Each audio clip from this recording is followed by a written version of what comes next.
প্রথমবারের মতো ইউরোপের মাটিতে প্রীতি ম্যাচ খেলতে নামবে বাংলাদেশ জাতীয় ফুটবল দল। জুনে সান মারিনো সফরে যাবে হামজা সমিতরা, যা দেশের ফুটবলের ইতিহাসে এক নতুন অভিজ্ঞতার সূচনা। মাত্র ৬১ বর্গ কিলোমিটারের এই ক্ষুদ্র দেশটির জনসংখ্যা প্রায় ৩৩,০০০। Gold's Gym across 30 plus countries with over 700 plus locations worldwide. Train anywhere, belong everywhere. ১৯৮৮ সালে ফিফার সদস্যপদ পাওয়া দলটি দীর্ঘ সময় আন্তর্জাতিক ফুটবল খেললেও ইতিহাসে মাত্র দুটি জয় পেয়েছে, দুইটি লিখটেনস্টাইনের বিপক্ষে, যাদের বর্তমান র্যাঙ্কিং ২০৬। প্রতিযোগিতামূলক ম্যাচে সান মারিনোর প্রথম জয় আসে ২০০৪ সালে। এরপর দ্বিতীয় জয়ের জন্য তাদের অপেক্ষা করতে হয় দীর্ঘ ২০ বছর।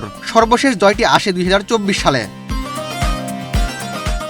এমন পরিসংখ্যান সামনে আসায় প্রশ্ন উঠছে, ফিফা র্যাঙ্কিংয়ে ২১১তম স্থানে থাকা একটি দলের বিপক্ষে খেলা বাংলাদেশের ফুটবল উন্নয়নে কতটা কার্যকর ভূমিকা রাখবে। তবে র্যাঙ্কিং দিয়ে সান মারিনোকে বিচার করা পুরোপুরি সঠিক নয়। নিয়মিত ইউরোপের শক্তিশালী দলগুলোর বিপক্ষে খেলতে হওয়ায় তাদের সামর্থ্য কেবল র্যাঙ্কিং দিয়ে বিচার করা কঠিন।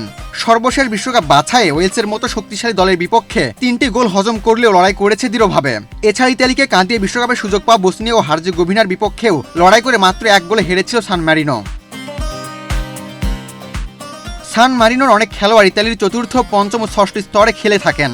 দেশটির শীর্ষ লিগ এসএস ভির্তুস ইউরোপের কনফারেন্স লিগের প্লে অফেও অংশ নিয়েছিল। ফলে র্যাঙ্কিংয়ে অনেক পিছিয়ে থাকলেও সামর্থ্যের বিচারে তাদের হালকাভাবে নেওয়ার সুযোগ নেই। সব মিলিয়ে ছোট একটি দেশের বিপক্ষে ম্যাচ হলেও এর গুরুত্ব অনেক বড়।